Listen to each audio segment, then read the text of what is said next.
কুসুমপুর নামে ছোট্ট একটি গ্রাম। সেই গ্রামে বাস করতেন এক গরিব কাঠুরে এবং তার স্ত্রী। কোনো একদিন সকালবেলা, ওগো, আজ ভোরে উঠছো না যে? এখন গেলে একটু বেশি কাঠ কাটা যাবে। কাল তো বাজারে খুব কম দাম পেলে। ঘুমটা একটু বেশি হয়ে গেল রে বউ। তুমি তো খুব ভোরেই উঠেছো না? উঠে সব কাজবাজও শেষ করেছো? রান্না না করলে খাবা কি? তবে চালটা একেবারেই শেষ। কুটা চাল আছে, খুদে ভাত হবে। বউ, তুমি না থাকলে আমি এতদিন বনের পাতার মতো উড়ে যেতাম। তবে আজকে যাইয়া বেশি কইরা কাঠ আনতে হইব, কারণ সামনের দিন আবার সদরে যাইতে হইব, একটু দরকারি কাজ আছে। তুমি সাবধানে থেকো। জঙ্গলে এখন চোর ডাকাতও শোনা যাচ্ছে। আর কি কইতাছো? সমস্যা হইব না, তুমিও বাড়িতে সাবধানে থাইকো। চললাম আমি। এরপরে কাঠুরে কুঠার নিয়ে বনের দিকে চলতে লাগলেন। বনের ভিতরে অনেক ঘোরাঘুরির পরে সে একটা গাছের গুড়ি দেখলেন এবং সেটা দেখে দাঁড়িয়ে সেখানে কাটতে শুরু করলেন।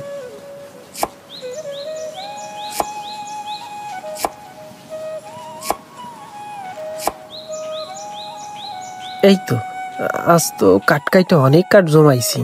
এইসব বিক্রি করলে 3 দিন আর চাল কেনা লাগবে না। এরপরে কিছু সময় ধরে সে কাঠ কাটতে থাকে।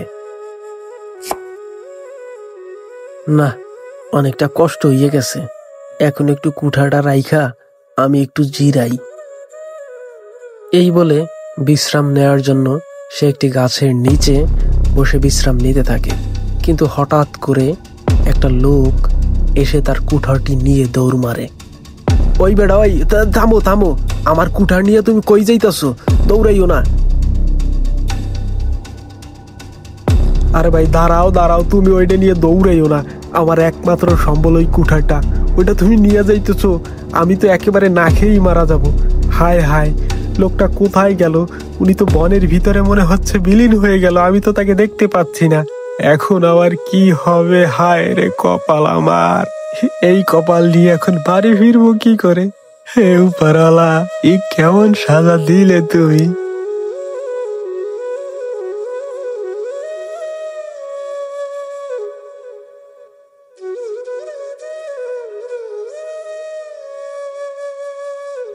এই, তুমি খালি হাতে কেন? কাঠ কই? কুঠার কই? চুরি হইয়া গেছে রে, সব শেষ। কাঠ কাটতে কাটতে কষ্ট হইয়া গেছিল। তখন গাছের নিচে একটু যখন বিশ্রাম নিতেছিলাম, চোখ দুইটা বুইজাইছিল। চোখ দুইটা বুঝতেই মেইলা দেখি যে আমার কুঠার নিয়ে চোরে দৌড়াই চইলা যাইতেছে। সব শেষ হয়ে গেল। তোমার কুঠার ছাড়া তো আমাদের রুটি চাল কিছুই নেই। আমাদের বুঝি এখন না খেয়ে থাকতে হবে? এই ছিল কপালে? হে উপরওয়ালা, আমরা কি দোষ করেছিলাম যে আমাদের কাছ থেকে কুঠারটাও কেড়ে দিলে? আমাদের ভাগ্যে কি শুধু এই কষ্টটাই লেখা? সম্বল ছিল মাত্র একটি কুঠার, তাও কিনা চুরি হয়ে গেল। আমাদের জীবন এভাবেই কি শেষ হয়ে যাবে? তুমি শুধু হাল ছেড়ো না। কোথাও না কোথাও একটা আলো আছে, নিশ্চয়ই আছে। তুমিও ভেঙে পড়ো না। যতই তুমি বলছো, আমার তো চিনতে হচ্ছে। ভেঙে পড়বো না, কিন্তু কি করব বলো? তুমি হাল ছেড়ো না।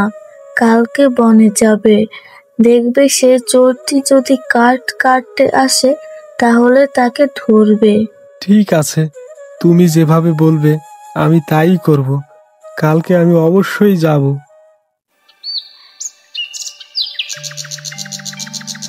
পরের দিন সকালবেলা কাঠুরে একা একা জঙ্গলে যায়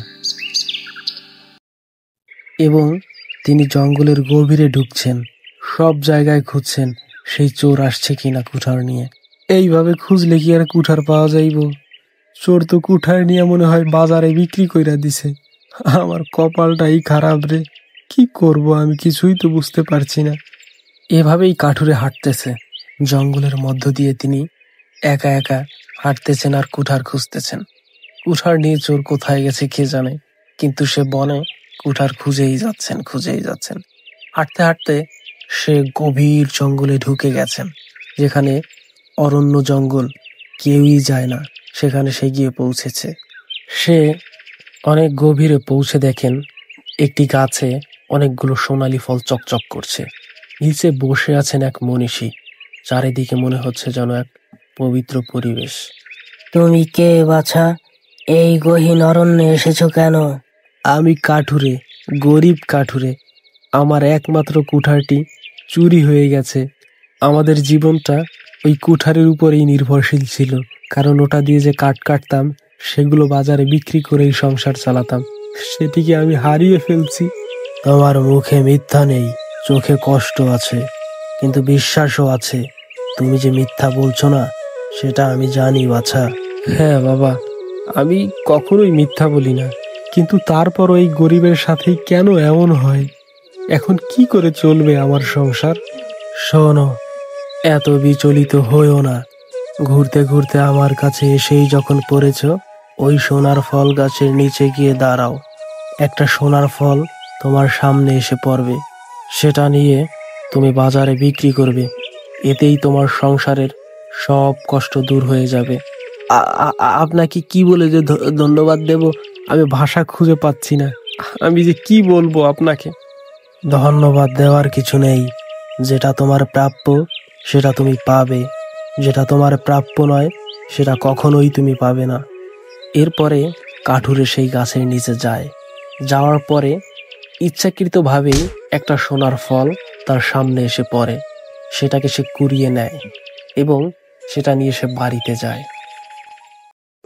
বাড়িতে এসে কাঠুরে সেই ফলটি তার স্ত্রীকে দেখায়। স্ত্রী তো অবাক হয়ে পড়ে।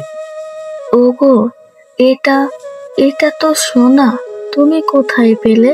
কুঠার খুঁজতে খুঁজতে যখন আমি অরণ্য জঙ্গলে চলে যাই, তখন দেখি এক মনীষী বসে আছেন। তিনি এই সোনার ফলটা আমায় দিয়েছেন। বললেন, এটা তোমার পুরস্কার। বলেছিলাম না যে আমাদের কপালে ভালো কিছু আছে? এই কথাটাই সত্যি হলো। আমাদের কষ্টের দিন ঘুচলো। বউ, তুমি একবারে ঠিক কইছো। আমি এখন এই সোনার ফলটা বাজারে নিয়ে বিক্রি করব। বাজারে বিক্রি করে অনেক টাকা পাবো এবং সেই টাকা দিয়ে আমাদের সংসার সুন্দর মতো চলতে থাকবে। কোনো বাধা বিপত্তি থাকবে না। দেখো, তুমি হার মানোনি বলে উপরওয়ালা তোমার পাশে দাঁড়িয়েছেন। এরপরে কাঠুরে সেই ফলটি নিয়ে বাজারে যান। বাজারে গিয়ে স্বর্ণকারের দোকানে সেটিকে দেখান এবং তার কাছে বিক্রি করে সে অনেক টাকা পান। তা দিয়ে বাড়ি সুন্দর মতো তৈরি করেন এবং রাজার হালে তাদের জীবন চলতে থাকে।